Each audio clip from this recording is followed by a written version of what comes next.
Hello everyone. आज की video में हम देखते हैं Hindu adoption and maintenance act 1956। ये एक्ट बेसिकली बात क्या करता है। देखिए, अडॉप्शन का सिंपल सा जो हिंदी अर्थ है वो होता है गोद लेना, और मेंटेनेंस मतलब आपको रहने को, खाने को, उम, आपकी एजुकेशन दी जाएगी, आपका मेडिकल, वो सब मेंटेनेंस देना होता है। तो ये जो एक्ट है ये हिंदूज पे अप्लाई होगा, और ये इन्हीं चीजों की बात कर रहा है, अडॉप्शन को लेकर और मेंटेनेंस को लेकर। ये एक्ट है 1956 के अंदर आया था। देखिए, सबसे पहले ये एक्ट का नाम 1956 है, और इसको एसेंट जो मिली थी वो 21 दिसंबर 1956 को मिली थी। ये जो चीजें हैं ये एमसीक्यू में पूछी जाती है, इसलिए यहाँ पे डिफाइंड है। उसके बाद में देखिए, सबसे पहले चार पार्ट्स में ये जो एक्ट है डिवाइडेड है। सबसे पहला प्रिलिमिनरी, जिसके अंदर सेक्शन 1 से लेकर 4 तक दिया गया है। फिर आता है एडॉप्शन, जिसके अंदर 5 से लेके 17 तक दिया गया है, जिसके अंदर ये बताया गया है कि क्या रिक्वायरमेंट्स है एडॉप्शन की, कौन कौन पर्सन है जो अडॉप्शन ले सकता है, कौन नहीं ले सकता है, कौन से जो अडॉप्शन होंगे वॉइड होंगे, कौन से वैलिड होंगे। ये सारी चीजें इसके अंदर बताई गई है। अब उसके बाद में आता है मेंटेनेंस। मेंटेनेंस दिया गया है 18 से लेके 28 तक, किन किन लोगों का मेंटेनेंस होगा, कितना होगा, और मेंटेनेंस कहाँ से आएगा, इस चीज के बारे में ये जो चैप्टर है वो बात करता है। उसके बाद में आता है सेविंग और रिपील और सेविंग। अब ये जो 29 और 30 है ये सबसे लास्ट में दिए गए हैं, जो बाद में बताते हैं कि कौन सा जो एक्ट है वो रिपील हो गया है और ये किस किस को सेव करता है। अब ये इसके बारे में देखिए, सबसे पहले आता है सेक्शन नंबर 1। जो सेक्शन नंबर 1 है वो बात करता है कि पूरे ये जो एक्ट है इसका नाम हिंदू अडॉप्शन और मेंटेनेंस एक्ट 1956 है, और ये पूरे इंडिया पे अप्लाई होगा। जो जम्मू एंड कश्मीर वाला प्रोविजन है वो एक्ट नंबर 34 2019 के बाद हट गया है। अब उसके बाद में सेक्शन 2 जो आता है उसके अंदर ये दिया गया है कि ये जो एक्ट है ये हिंदूज पे अप्लाई होगा। अब हिंदू कौन होते हैं? हिंदू वो होते हैं जो ब्रह्मा, प्रार्थना, आर्य समाज से बिलोंग करते हैं। वो पर्सन जो बुद्धिस्ट है, जैन है, सिख है, वो जो पर्सन मुस्लिम नहीं है, क्रिश्चियन नहीं है, पारसी नहीं है, ज्यू नहीं है, वो सब हिंदू में इंक्लूडेड है। अब यहाँ पर एक ये चीज देखिए कि ये जो सेक्शन 2 है उसका डबल बी का जो क्लोज है वो इसमें नया ऐड हुआ है। देखिए, हिंदू एक्ट के बाकी के जो भी एक्ट्स हैं उन सब में हिंदू की डेफिनेशन बिल्कुल सेम दी गई है। आप एक एक्ट की पढ़ोगे आपको चार एक्ट्स की याद हो जाएगी। पर इसमें ये जो डबल बी वाला क्लोज है ये नया ऐड हुआ है, जो ये बोलता है कि अगर एक बच्चा, फॉर एग्जाम्पल मान लो मंदिर की सीढ़ी में अगर आपको कोई बच्चा मिलता है, तो क्या आपको उसका रिलीजन पता है कि वो हिंदू है, मुसलमान है? नहीं।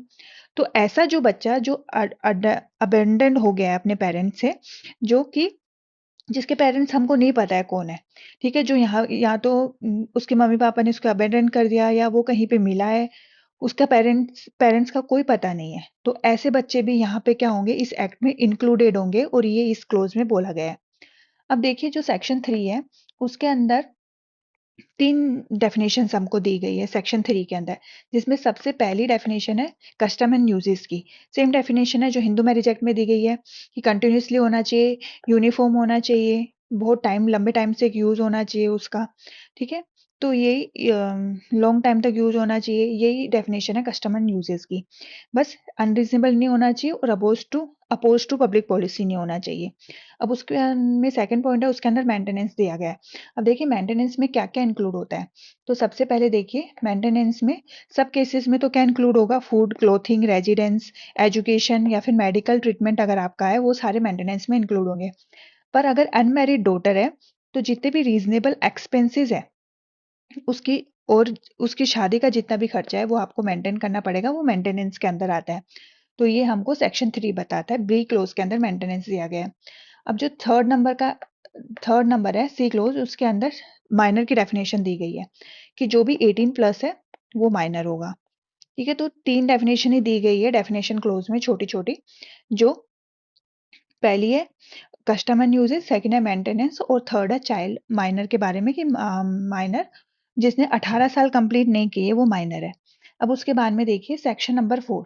जो सेक्शन 4 है वो बात करता है over riding effect of this act, जिसके अंदर ये बोला गया है कि कोई भी टैक्स रूल या फिर इंटरप्रिटेशन है जो अगर इस एक्ट से पहले अगर आई है और वो अगर इनकंसिस्टेंट है तो वो सीज हो जाएगी। बस इतना सा ये बात करा गया है कि जो चीजें इस एक्ट से पहले चली आ रही थी अगर वो इनकंसिस्टेंट होगी तो वो क्या हो जाएंगी, सीज हो जाएंगी। अब आता है अडॉप्शन, सेकंड चैप्टर। ये चैप्टर सेकंड है। अब देखिए, अडॉप्शन जो है इंपॉर्टेंट चैप्टर है, हर एक सेक्शन याद होना चाहिए, एमसीक्यू में पूछा जाता है। सबसे पहले सेक्शन 5 जिसके अंदर इफेक्ट्स बता रखे हैं कि कौन से जो अडॉप्शन कैसे करना है। तो इस चैप्टर के अकॉर्डिंग जो अडॉप्शन होगा, तो जो भी अडॉप्शन है वो इस चैप्टर के अकॉर्डिंग होगा। जो 6 to 11 सेक्शन है उसके अंदर कंडीशंस दी गई है कि कौन कौन है वो अडॉप्ट कर सकते हैं, क्या क्या कंडीशन होंगी जिन कंडीशन में वो अडॉप्ट कर सकते हैं, और 12 to 17 अदर सेक्शन होंगे। अदर सेक्शन में क्या क्या इंक्लूडेड होंगे, जैसे कि वैलिड अडॉप्शन के लिए हम क्या कर सकते हैं, अडोप्टिव पेरेंट्स के राइट क्या है, वैलिड अडॉप्शन है वो कब कैंसिल हो सकता है या नहीं हो सकता, ये सारी चीजें हम अदर्स में पढ़ेंगे। अब देखिए सबसे पहले हम देखते हैं सेक्शन नंबर 5।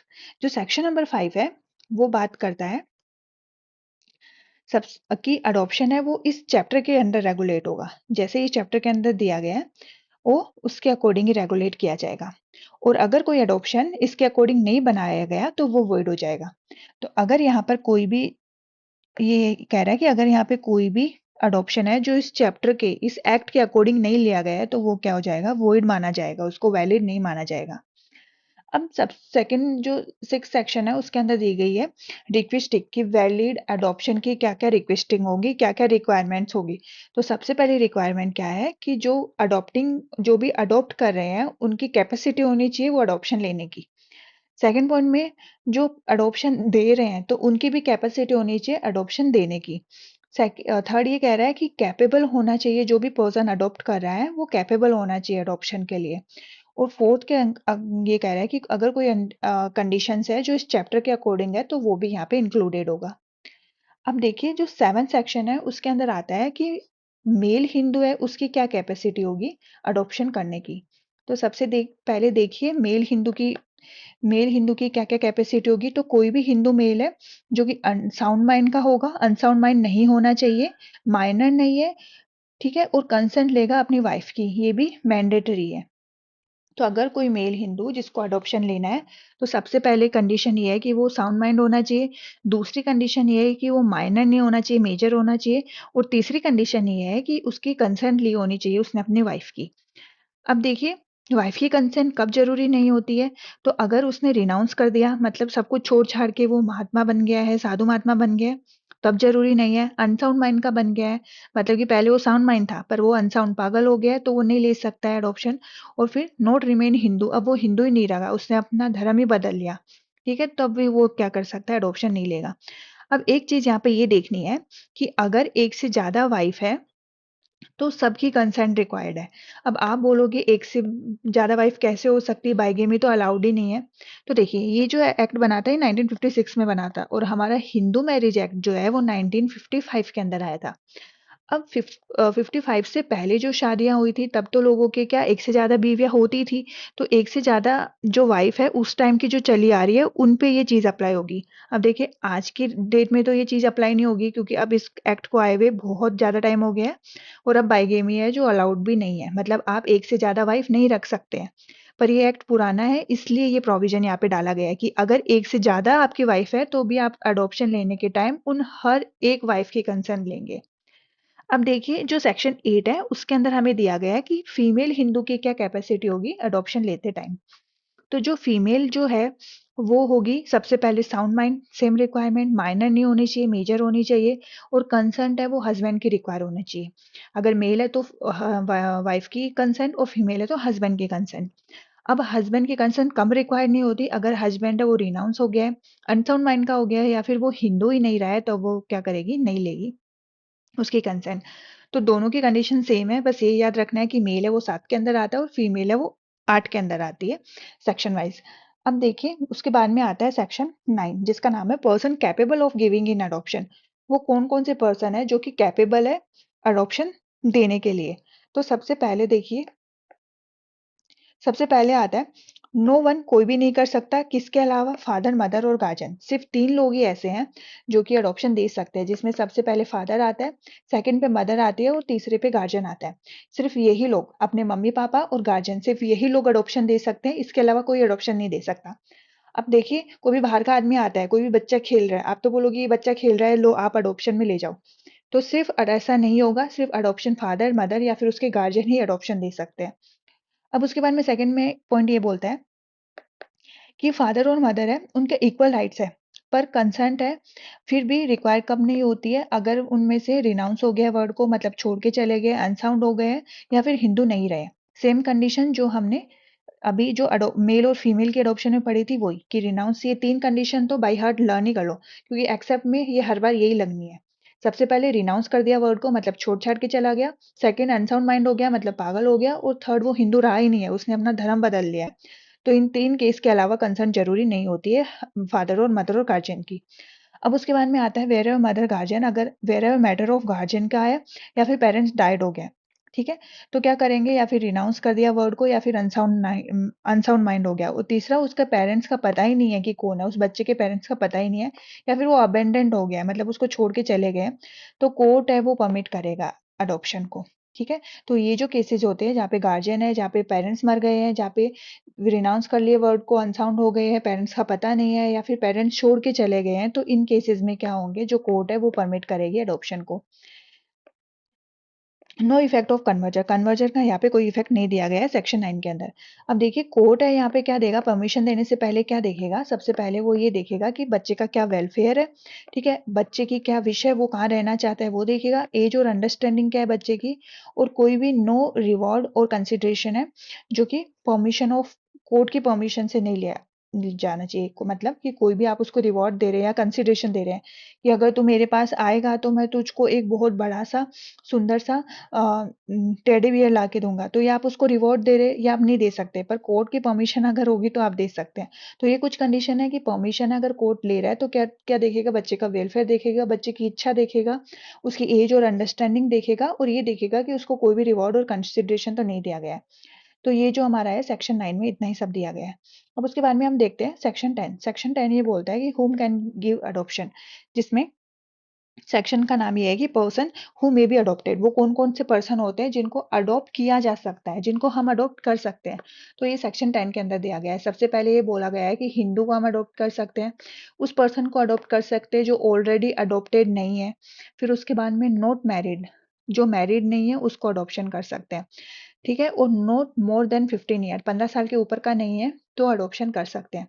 तो देखिए किस किस को हम अडॉप्ट कर सकते हैं, उसके अंदर 4 कंडीशन है जो याद होनी चाहिए। सबसे पहले हिंदू को अडॉप्ट कर सकते हैं, जो पहले से अडॉप्टेड नहीं था उसको कर सकते हैं, जो मैरिड नहीं है उसको कर सकते हैं, और 15 साल से ऊपर जो है होना नहीं चाहिए वो अडॉप्टिव बच्चा। अब देखिए ये जो दो कंडीशन है लास्ट वाली, कि नॉट मैरिड और 15 साल के ऊपर का, ये चीजें हो सकती है अगर आपके कस्टम में अलाउड हो, मतलब कि आप एक मैरिड बच्चा भी अडॉप्ट कर सकते हो अगर आपका कस्टम अलाउ करता है, और आप एक 15 साल के ऊपर का बच्चा भी अडॉप्ट कर सकते हो अगर आपका कस्टम अलाउ करता है।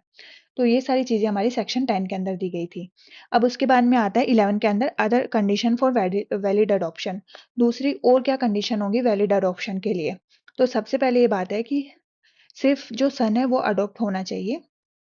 जब सब देख सबसे पहले ये देखिए कि सन कब अडॉप्ट होगा, सबसे पहले जब कोई हिंदू सन उसके पास नहीं है, या फिर सन सन मतलब सन का भी एक सन, और फिर सन सन सन मतलब सन का भी उसका भी सन फिर उसका भी सन। तो अगर कोई आपको अगर सन अडॉप्ट करना है तो सबसे पहले तो आपके कोई हिंदू सन नहीं होना चाहिए।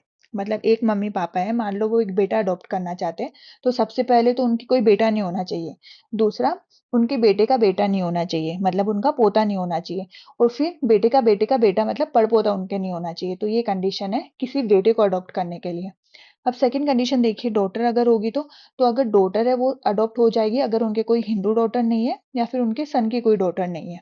ठीक है, अगर उनके कोई जो सन जो डॉटर है, कोई भी डॉटर नहीं होनी चाहिए। अगर कोई मम्मी पापा है और वो बेटी अडॉप्ट करना चाहते हैं तो उनके पहले से कोई बेटी नहीं होनी चाहिए, और उनके बेटे की बेटी नहीं होनी चाहिए, मतलब कि उनकी पोती नहीं होनी चाहिए।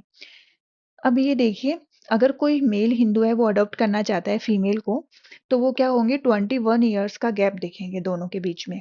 अगर मान लो सिर्फ एक मेल है और वो अडॉप्ट कर रहा है एक फीमेल को, मतलब फीमेल चाइल्ड को अडॉप्ट कर रहा है, तो उन दोनों के बीच का जो एज डिफरेंस है वो 21 ईयर्स होना चाहिए। अब देखिए एमसीक्यू में ये क्वेश्चंस बहुत बार पूछे जाते हैं, कि एक एज दे देंगे कि एक मेल है वो 30 ईयर्स का है, वो अडॉप्ट करना चाहता है एक गर्ल को जो कि 14 इयर्स की है, तो क्या ये एक वैलिड एडॉप्शन है क्या? तो इन दोनों के बीच की एज डिफरेंशिएट करके कि दोनों की एज के बीच का जो गैप है वो 21 साल से ज़्यादा का होगा तो वो एडॉप्शन है वो वैलिड हो जाएगा। अगर 21 साल से कम का है तो फिर वो क्या हो जाएगा? वॉइड हो जाएगा। अब उसके बाद में देखिए, अगर कोई फीमेल है और वो मेल अडॉप्ट करना चाहती है तो 21 इयर्स का सेम चीज़ है। अगर मेल करता है एक फीमेल बच्ची तो 21 इयर्स का, अगर एक फीमेल करती है मेल बच्चा तो वो भी 21 इयर्स का गैप होना चाहिए दोनों के बीच में। अब उसके बाद में फिफ्थ पॉइंट ये है कि कोई भी साइमल्टेनियसली अडॉप्शन नहीं होना चाहिए, जिसका मतलब ये होता है कि अगर आपने एक बच्चा अडॉप्शन करा, फिर मतलब मान लो आप आपने एक बच्चा अडॉप्ट किया और आपके भाई है, उन्होंने भी उसी को बच्चे को अडॉप्शन में ले लिया, ठीक है? फिर आपके ताऊजी आए तो बोले नहीं नहीं मुझे भी यही पसंद है, तो फिर उन्होंने भी उसी बच्चे को अडॉप्शन ले लिया। तो ये एक से बार ज़्यादा जो बच्चे होंगे ऐसे अडॉप्शन नहीं होगा। अडॉप्शन सिर्फ़ एक ही बार होगा और एक ही मम्मी-पापा होंगे उसके। ये 5th पॉइंट बोल रहा है। अब 6th पॉइंट देखिए, जो in transfer actually giving and taking must no need of the दत्ता होमन। देखिए कुछ जगह ऐसी है जहाँ पे अगर अडॉप्शन होता है तो एक कस्टम होता है वहाँ पर, जिस कस्टम का दत्ता होम नाम होता है। अब इसमें क्या करते हैं वो कोई पूजा पाठ करवाते हैं जिससे कि अडॉप्शन वैलिड होता है। तो यहाँ पे ये बोला गया है कि ज़रूरी नहीं है कि आप ये जो कस्टम है ये फ़ॉलो करो या पूजा वूजा करवाओ आप उसको अडॉप्शन लेने के लिए, तो ये ज़रूरी नहीं है। तो ये चीज़ें हमको जो सेक्शन नंबर 11 है उसके अंदर बताई गई है। अब देखिए उसके बाद में हम देखते हैं section number 12। Second section number 12 ये बोल देखिए सेक्शन 12 जो है इफेक्ट ऑफ अडॉप्शन, उसके अंदर सबसे पहला है कि वो मैरी नहीं कर सकता, शादी नहीं कर सकता जहाँ पे अडॉप्शन हुआ है उसका। मतलब बाई बर्थ वो ऐसे ही माना जाएगा कि जैसे कि उस बच्चे का जो है वो बर्थ बाई बर्थ, जहाँ पे अगर वो शादी नहीं कर सकता तो जहाँ वो उसने का जन्म हुआ है वहाँ वो शादी नहीं कर सकता, तो इसीलिए वो अडॉप्शन में गया है, वहां भी वो वैसे ही शादी नहीं कर सकता, ऐसा माना जाएगा कि उसने उसी फैमिली में बर्थ लिया है। सेकंड जो है वो ये बोल रहा है कि जो अडॉप्टेड चाइल्ड है वो कंटिन्यू टू वेस्ट करेगा प्रॉपर्टी, और प्रॉपर्टी वैसी होगी कोई ऑब्लिगेशन नहीं होगा उसके अंदर। अडॉप्टिव चाइल्ड है वो डाइवर्स नहीं करेगा किसी भी ई स्टेट को उसके आने से पहले। तो कुछ इफेक्ट्स इसके अंदर सेक्शन 12 के अंदर बताए गए हैं। 13 के अंदर है राइट्स ऑफ अडॉप्टिव पेरेंट्स क्या होंगे अपनी प्रॉपर्टी डिस्पोज करने के लिए। तो अगर कोई प्रॉपर्टी है वो लेकर आता है बच्चा साथ में या पेरेंट्स की, तो कोई भी फर्क नहीं पड़ेगा, वो डिस्पोज वैसे ही होंगी जैसे कि पहले होती थी। अब सेक्शन 14 ये है कि कुछ डिटर्मिनेशन क्या होंगे अडॉप्टिव फादर्स के या फिर मदर के। देखिए सबसे पहले इसके अंदर है कि अगर कोई लिविंग वाइफ है वो अडॉप्ट करती है बच्चा को तो उसकी अडॉप्टिव मदर हो जाएगी, सबसे पहला।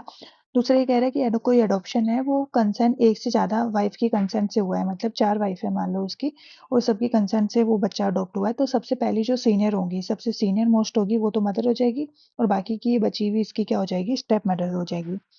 अब मान लिया थर्ड पॉइंट ये कह रहा है कि अगर कोई विडो ने या फिर कोई बैचलर ने अगर बच्चा अडॉप्ट करा है तो उसके बाद में अगर वो बाद में शादी करती है तो वो क्या हो जाएगा, स्टेप मदर हो जाएगी उस बच्चे की। अगर कोई विडो है या फिर अनमैरिड है और बाद में वो शादी करती है उस किसी आदमी से शादी करती है तो उसके बाद में वो क्या हो जाएगी, वो जो हस्बैंड होगा उसका वो स्टेप फादर हो जाएगा उस बच्चे का। अब उसके बाद में 15 आता है वैलिड अडॉप्शन है कैंसिल नहीं होगा, बट अगर आपका वैलिड अडॉप्शन हुआ है तो उसके बाद में आप उसको कैंसिल नहीं कर सकते। Presumption of the register document क्या कहता है कि अगर आप अच्छे से रजिस्टर कर लिया, आपने साइन वाइन कर लिया, तो वो शैल प्रिज्यूम मतलब मैंडेटरी है, वो प्रिज्यूम कर लिया जाएगा कि वो जो अडॉप्शन है वो वैलिड है, वो उसको सेल्फ प्रिज्यूम किया जाएगा, मतलब मैंडेटरी मानेगा कोर्ट कि वो क्या है, रजिस्टर्ड डॉक्यूमेंट है और वो अच्छे से इस चैप्टर के अकॉर्डिंग अडॉप्शन हुआ है। अब उसके बाद में सेक्शन 17 जो है वो प्रोहिबिशन ऑफ सर्टेन पेमेंट करता है। इसका मतलब ये है कि अगर आप कोई भी पेमेंट देके बच्चे को अडॉप्ट करते हैं तो वो वॉइड होगा, मतलब आप कोई भी पेमेंट नहीं लेंगे उस बच्चे को लेने से पहले, और फिर भी अगर आप करते हैं तो इसके अंदर पनिशमेंट दी गई है जो कि है 6 मंथ फाइन और बोथ। तो ये पनिशमेंट आपको मिलेगी अगर आप फिर भी ये करते हैं। देखिए अडॉप्शन का पूरा जो प्रोविजन है वो हमने इसमें कवर अप कर लिया है। जो चैप्टर थर्ड है मेंटेनेंस को लेके वो हम आगे की वीडियो में देखेंगे। Thank you.